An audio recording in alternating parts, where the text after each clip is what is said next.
This video may be controversial because I'm fully aware that Iron Man 3 is a polarizing movie, specifically within the MCU and Marvel Comics fanbase. That being said, I really enjoy this movie. Now, here comes the controversial portion. I think this movie is as good as the first Iron Man. There, I said it. Did I mean it? Yeah, sort of, depending on how I'm feeling on any certain day. Sometimes I do prefer this one over the first Iron Man. Like, subscribe, comment down below, tell a friend if you haven't, and if you're new here, check out the channel. I have a whole slew of reviews and retrospectives I've done thus far. Okay, let's dive into Iron Man 3.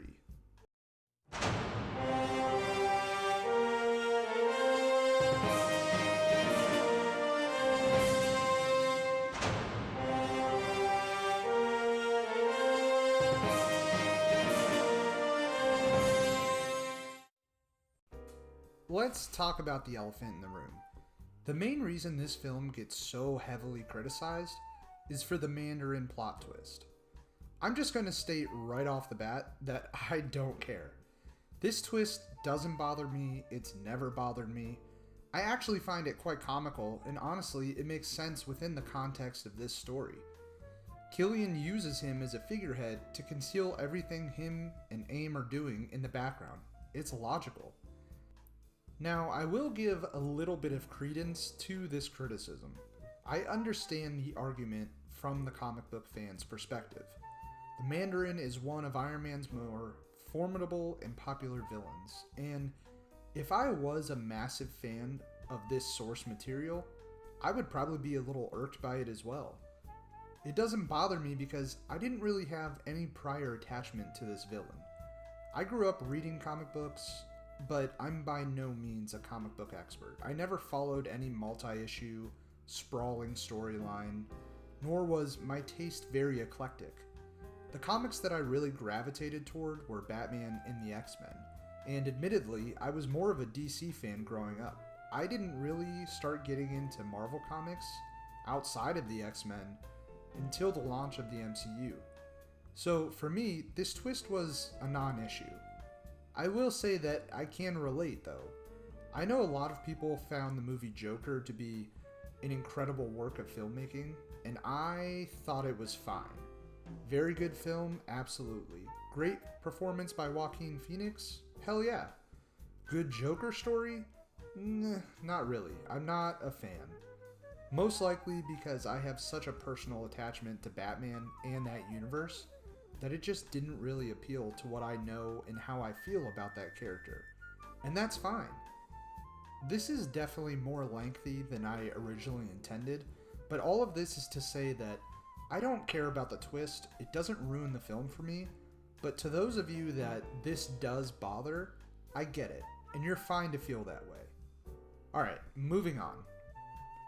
I love Tony's story in this movie. In fact, I would go so far as to say that it's Tony's most compelling storyline in this universe. The decision to take the aftermath of what he experienced in the Avengers and analyze how that would affect his psyche going forward was a compelling choice. This is Tony at some of his most vulnerable moments. He has become a man who is deeply traumatized by what he was shown in battle. A man who now is so bound by this fear of losing those around him because of the possibility of him not being able to defend them. And that fear cripples him to the point where he becomes obsessive, emotionally distant, easily unnerved, and an insomniac. His whole life is thrown upside down because of this trepidation. I also find the moments in which Tony operates as a hero outside of the suit to be the most engrossing. It's a refreshing take, getting to see him put his skills and intellect to work without all of his gadgets and tools, just getting to see him improvise with whatever he can find. I also have to say this might be the funniest Downey has ever been as this character in the MCU.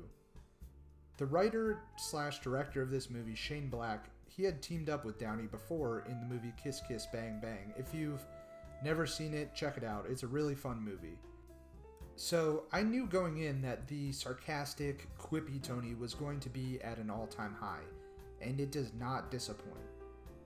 Along with Tony, I think this is also the best showing of his allies. Pepper, Rhodey, and Happy. Iron Man 1 is great, but it's pretty much all Tony. We never see Rhodey suit up, Pepper is a glorified secretary, and Happy has like 5 lines in the entire movie, if that. Then, Iron Man 2, we get the full War Machine suit in all of its glory. Pepper takes over Stark Industries, she gets a little more to do, and Happy becomes a full-fledged cast member, even subduing one of Hammer's security guards.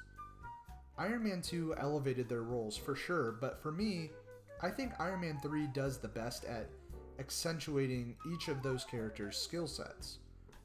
Rhodey becomes a full-on government-funded lone superhero. And yeah, the Iron Patriot suit is sort of cheesy, and it's nothing compared to the original War Machine armor, but we get to see him in some solo action sequences, which is cool. Not to mention, in the finale, we get to watch Rhodey, similarly to Tony, put his natural skills without his armor on display.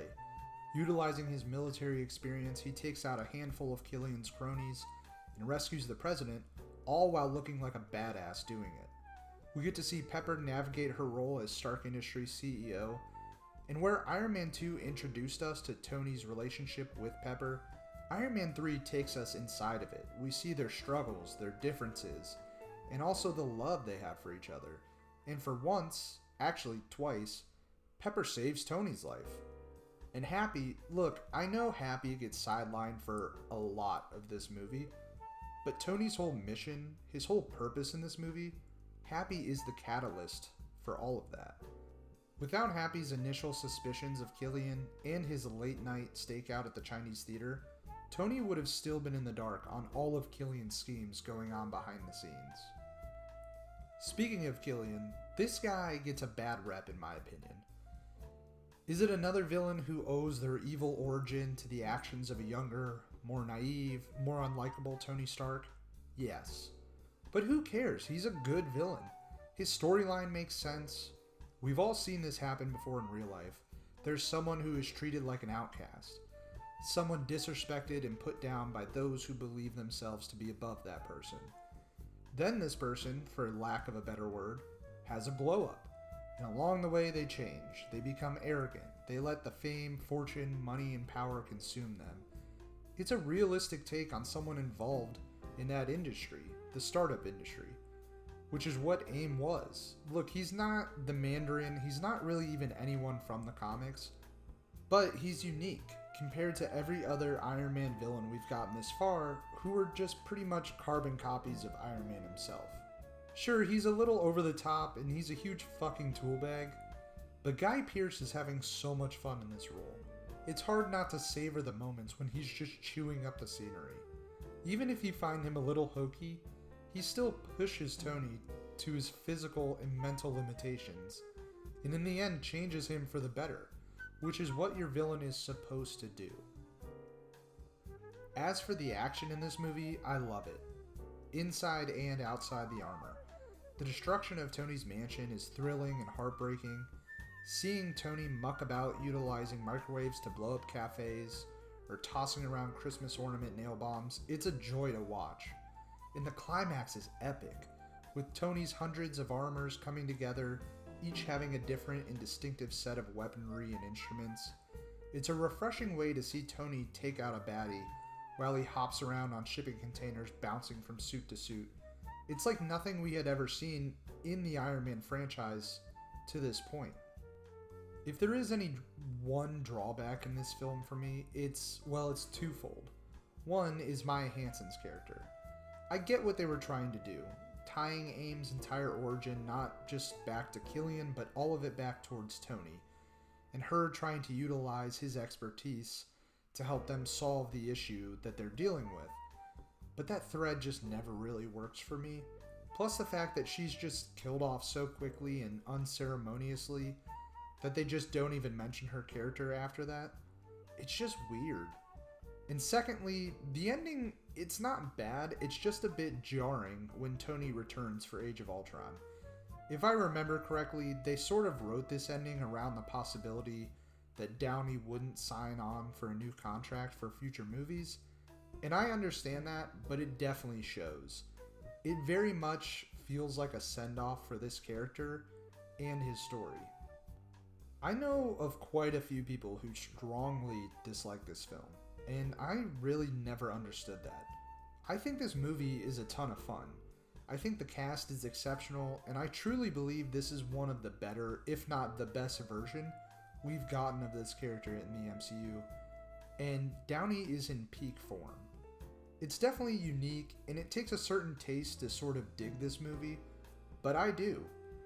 And with how I'm feeling today, yeah, I think it's better than Iron Man 1. I said it. Maybe. I don't know. Honestly, who cares? They're both awesome.